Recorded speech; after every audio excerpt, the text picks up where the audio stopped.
We live in a world that's obsessed with visibility. Social media has turned every life event into a performance.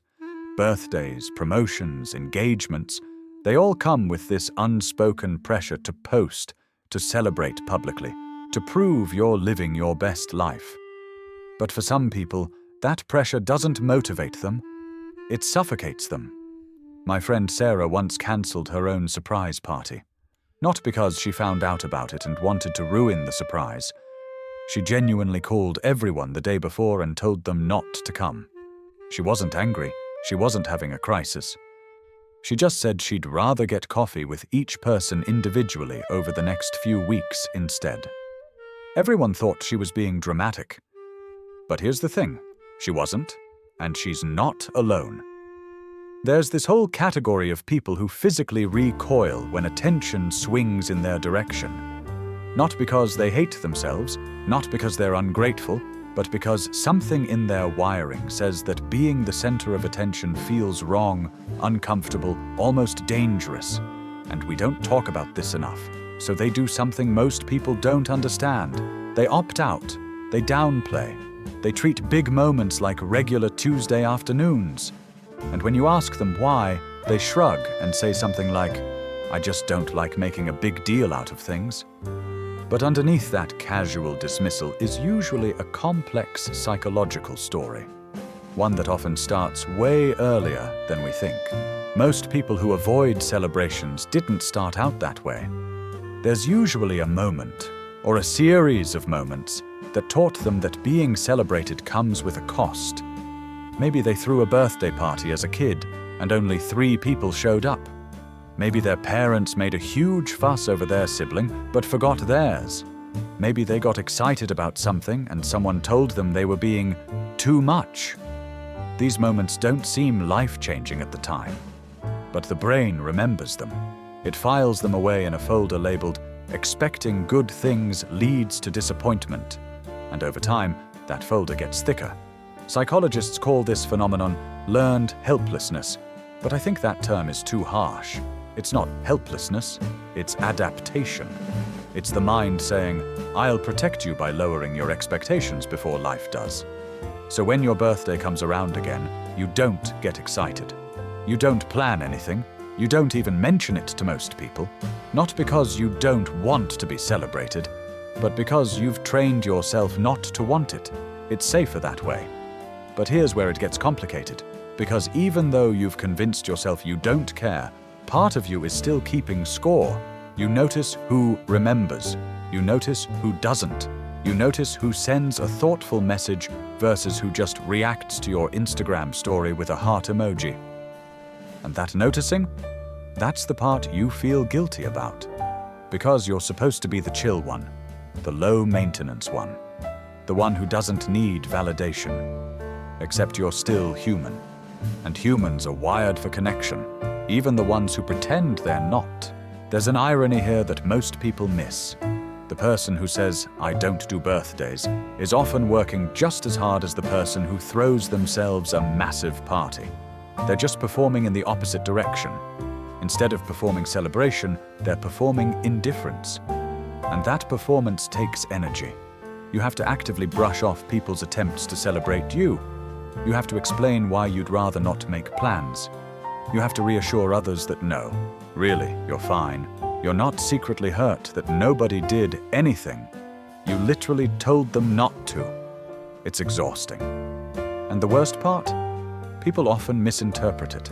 They think you're being humble. They think you're mature. They think you've grown out of needing attention. But most of the time, it's not maturity. It's defense.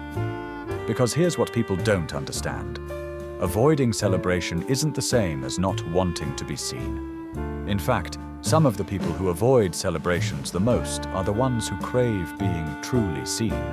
Not for their accomplishments or their highlight reel, but for who they actually are beneath all that. They don't want a party. They want someone to remember the small things, to notice when they're struggling without them having to say it.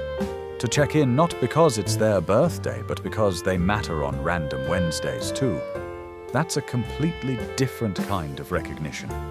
And it's the kind you can't perform your way into. When quiet becomes your identity over time, something shifts. What started as a coping mechanism becomes part of your personality. You become known as the person who doesn't like a fuss. And once that label sticks, it's hard to shake off, even when you want to. Because what if you change your mind? What if this year, secretly, you actually do want people to make an effort? You can't say that out loud now. You've spent years building this image of being effortlessly unbothered. Admitting you want attention would feel like a betrayal of yourself. So you stay quiet, you keep performing. And the distance between who you are and who people think you are gets wider.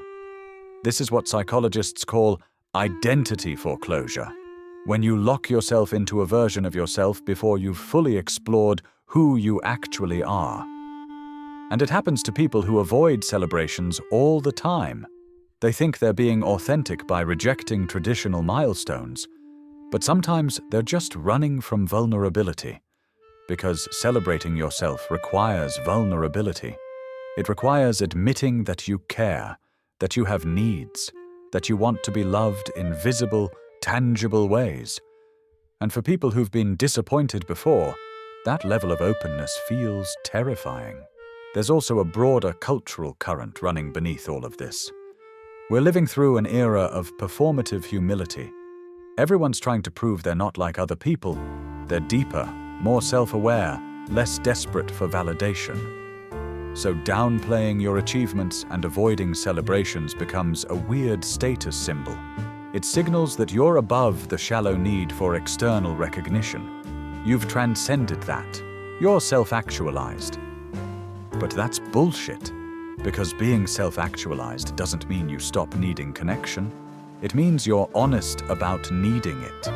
It means you stop pretending you're a lone wolf who's perfectly content in isolation. Real emotional maturity isn't about not needing people. It's about needing people and not being ashamed of it.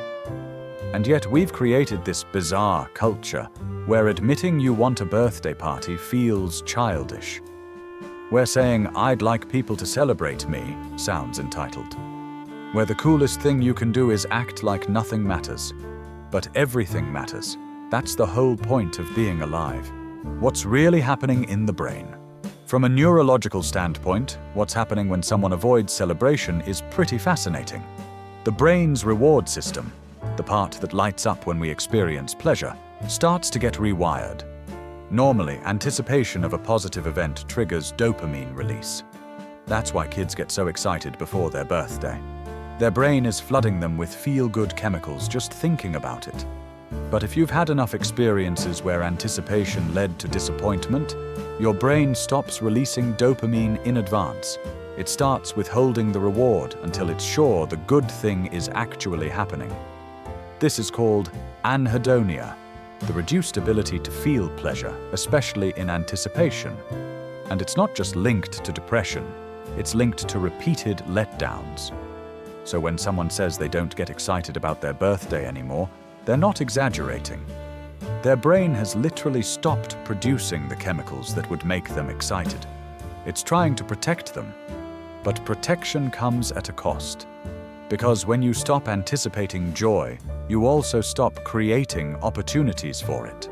You become passive in your own life. You wait for good things to happen to you rather than actively inviting them in. And that's a lonely way to live. Here's what I've noticed. People who genuinely enjoy treating their birthday like any other day tend to have rich, fulfilling lives outside of that one date. They don't need a birthday to feel connected because they feel connected all year long. But people who avoid their birthday because it feels too vulnerable, they're often isolated in quieter ways. They have friends, sure, they have routines, but there's a wall between them and deeper intimacy. A wall that says, "I'm fine on my own." And that wall is the problem. Because the truth is, you can be fine on your own and still want someone to care. You can be independent and still crave moments of softness. You can be strong and still want someone to see you without you having to perform strength. That's not weakness. That's being a full human being. But somewhere along the way, we started equating emotional independence with emotional isolation. We started believing that needing less from people made us better, more evolved, less of a burden. And that belief is killing our capacity for real intimacy. Here's the thing nobody wants to admit. Most people who say they don't care about their birthday are lying, not to you, to themselves. They care. They just don't want to care. Because caring opens the door to disappointment. And disappointment, especially the repeated kind, rewires how you relate to hope itself. So they tell themselves stories. I'm too old for this. It's just another day. I don't need external validation. And on the surface, those stories sound mature, reasonable, self-aware. But underneath, there's often a kid who still wants someone to remember without being reminded, who still wants to feel special without having to ask for it, who still believes deep down that love should be automatic, not negotiated. And maybe that's the real issue. Not that people avoid celebrating themselves, but that they're still waiting for love to look the way it did when they were young. Effortless, unconditional, surprising. But adult love doesn't work that way. Adult love requires communication. It requires asking for what you need. It requires accepting that people won't always get it right. And that doesn't mean they don't care. It just means they're human too. So what's the answer? Should people force themselves to celebrate even when it feels uncomfortable? Should they fake enthusiasm to make others happy? Number. That's not it either. The answer is honesty. Not the performative kind where you announce to everyone that you're just not a birthday person, but the real kind, the kind where you sit with yourself and ask, what do I actually want? Because maybe you don't want a party, but maybe you do want one person to take you to dinner. Maybe you don't want gifts, but maybe you do want a handwritten card. Maybe you don't want a social media post, but maybe you do want a voice note from someone who really knows you. Those desires are valid, and they're not too much to ask for. The problem isn't wanting to be celebrated. The problem is being afraid to admit it. Because once you admit it, you become vulnerable. And vulnerability is the birthplace of disappointment. But it's also the birthplace of connection. And you can't have one without risking the other. If you're someone who avoids celebrating yourself, I'm not going to tell you to suddenly throw yourself a party. That would feel fake, forced. But I will say this. You're allowed to change your mind about what you need. You're allowed to want something different this year than you did last year. You're allowed to be the person who usually doesn't care, and then, one random year, admit that you do. Growth isn't linear, and neither is healing. Maybe this year you try something small. You tell one person you'd like to do something. You don't make a big deal out of it. You just see what happens when you let someone in, even a little. Because the people who love you, they're not waiting for you to be perfect or low maintenance or easy. They're waiting for you to be real. And being real means admitting that sometimes, even when you've convinced yourself you don't need it, you still want to be seen. You still want to matter. You still want someone to remember. And that's not childish. That's human. So if your birthday is coming up and you're already planning to ignore it, maybe pause for a second. Ask yourself, am I doing this because it genuinely feels right? Or am I doing this because I'm scared? Because there's a difference, and that difference is everything. You don't have to make noise to matter, but you also don't have to disappear to be safe. Somewhere between those two extremes is the real you. The one who doesn't need a party but wouldn't mind being thought of. The one who doesn't crave the spotlight but doesn't want to be invisible either. That version of you deserves to exist, not just on your birthday, but every single day.